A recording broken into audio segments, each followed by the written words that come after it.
நம் சுவாமியின் பக்தர்கள் தியானம் செய்யலாமா? தியானம் பத்தி சுவாமி ஏதாவது சொல்லியிருக்காருங்களா? சுவாமி நினைக்கிறதே தியானம் இல்லை. சுவாமி நினைக்கும் போது உங்களுக்கு வேற எந்த நினைப்பாவது வருதான்னு பாருங்க. அப்படி வேற எந்த நினைப்பாவது வந்ததுன்னா சுவாமியை முழுமையாக நினைக்கலன்னு அர்த்தம். சுவாமியை நினைக்கிறதே தியானம். சுவாமியை நம்ம மனக்கண்ணால் பார்க்கறதே தியானம். சுவாமி நாமத்தை மனசுக்குள்ளே நம்ம சொல்லிக்கிட்டு இருக்கிறதே தியானம். இந்த தியானங்கிறதுக்கு உண்மையான அர்த்தம் என்னென்னா சுவாமியை நினைக்கிறது தான். அந்த சுவாமியை நினைக்கும் போது நமக்கு அந்த உலகம், மற்ற சுற்றுச்சூழல்கள் எல்லாமே மறைஞ்சி மாயமாக போயிடும். நம்முடைய வழிகள் மறைஞ்சு போகும், நம்முடைய பிரச்சனைகள் மறைஞ்சு போகும், நம்முடைய அத்தனை விதமான ஒரு துன்பங்கள், இன்பங்கள், நம்முடைய வசதிகள், வாய்ப்புகள் எல்லாமே மறைஞ்சு போகும். ஏன் இந்த உலகமே மறைஞ்சு போகும். நீங்களும் சாமியை மட்டும்தான் இருப்பீங்க. அதுதான் தியானம். அந்த தியானத்துக்கு தியானங்கிற பேர் கொடுக்க முடியுமான்னு தெரியல. ஏன்னா அது தியானத்தையும் கடந்த ஒரு நிலைமை.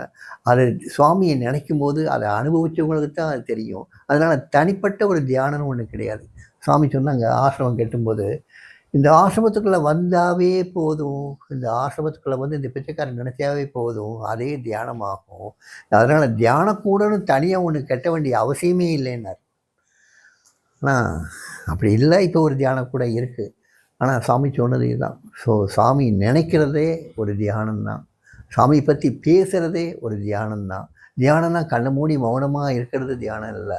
சாமியை நினைக்கிறது, சாமி பற்றி பேசுகிறது, சாமியை நினச்சி உருகி கண்ணீர் வடிக்கிறது, சாமியை தான் உலகம்னு நினச்சி எந்த ஒரு பிரச்சனையிலும் சாமிகிட்ட நேரடியான என்ன அவர் உருவத்தை பார்த்து இல்லை, மனப்பூர்வமாக பேசிக்கிறது, இதெல்லாமே தியானம். இந்த communication with Swami itself is a meditation. அதுதான் தியானம். சாமியோட நீங்கள் தொடர்பில் இருந்தீங்கன்னா அது தியானம். தியானங்கிறதுக்கு அர்த்தம் சாதாரண மக்கள் சொல்கிறதுக்கு மாதிரி உள்ளதில்லை. இந்த மாதிரி ஒரு பத்மாசனம் போட்டு உட்கார்ந்து சின்முத்திரை காட்டி ஏதோ 2 மந்திரங்களை சொல்லி அது இல்லை. நம்ம சாமி சொல்கிற தியானம் ரொம்ப எளிமையானது. இது ஒரு தாய்க்கும் மகனுக்கும் உள்ள ஒரு சொந்த மாதிரி. இது ஒரு தகப்பனுக்கும் மகனுக்கும் உள்ள சொந்த மாதிரி. நமக்கே பாதிக்கப்பட்டவங்களோட இருக்கிற ஒரு சொந்த மாதிரி, உரிமைப்பட்டவங்களுக்கு இருக்கிற சொந்த மாதிரி. அந்த உரிமையோடு சாமியை நம்ம நினைக்கலாம். அந்த உரிமையோடு நம்ம சாமி நினைக்கிறது தான் தியானமே தவிர்த்து தியானம்னு ஒரு தனிப்பட்ட ஒன்று கிடையாது. சாமி அந்த மாதிரி தியானத்தை பற்றி பேசுனதே கிடையாது.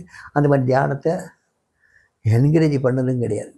ஒரு சமயம் சாமிகிட்ட ஒருத்தர் அவர் சாமி முன்னால் உட்கார்ந்த உடனே சாமி நமஸ்காரம் பண்ணார். உட்கார்ந்த உடனே பத்மாசனம் போட்டு சின்முத்திரை காட்டி தியானம் பண்ண ஆரம்பித்தார். தியானம் பண்ண ஆரம்பித்த உடனே கொஞ்ச நேரத்தில் அவங்க வீட்டில் அவங்க ஃபேமிலியும் கூட வந்துட்டாங்க. அவங்க பிள்ளைங்கள்லாம் அழுதாங்க. அந்த அம்மா சொல்லிச்சு, இவர் எப்போ பார்த்தாலும் இந்த மனிதன் தியானம் பண்ணிட்டு உட்காந்துருக்கார் சாமி, எங்களுக்கு ரொம்ப பயமாக இருக்குது, தொழில் பார்க்குறத விட்டார் அப்படிங்கிறாப்புல. கொஞ்ச நேரம் கழித்து பார்த்தா அவர் எப்பயுமே உபவாசம் இதெல்லாம் இருப்பார். ஆள் ரொம்ப மெலிஞ்சு இருந்தார், மயக்க அடித்து விழுந்துட்டார். அவங்கெல்லாம் பதறி போவாங்க. சாமி மெதுவாக அவர் எழுப்பி உட்கார வச்சு ஆசுவாசப்படுத்தி மெதுவாக சொல்லுவார், நீங்கள் போய் உங்கள் மனைவியோட போய் நீங்கள் உங்கள் ரூமுக்கு போய் கொஞ்சம் ஓய்வு எடுத்துகிட்டு வாங்க, குழந்தைகளுக்கு இருக்கட்டும்னு சொல்லி அனுப்புவார். அவர் போயிட்டு வருவார். போயிட்டு வந்தவுடனே அவர் மனுஷனாக மாறி திரும்பி வருவார். அவர் அந்த தியான நிலைமையில் இருந்து ஒரு சாதாரண ஒரு இல்லறவாசியாக திருப்பி கொண்டு சேர்த்தார் பாருங்கள், அது தியானம்.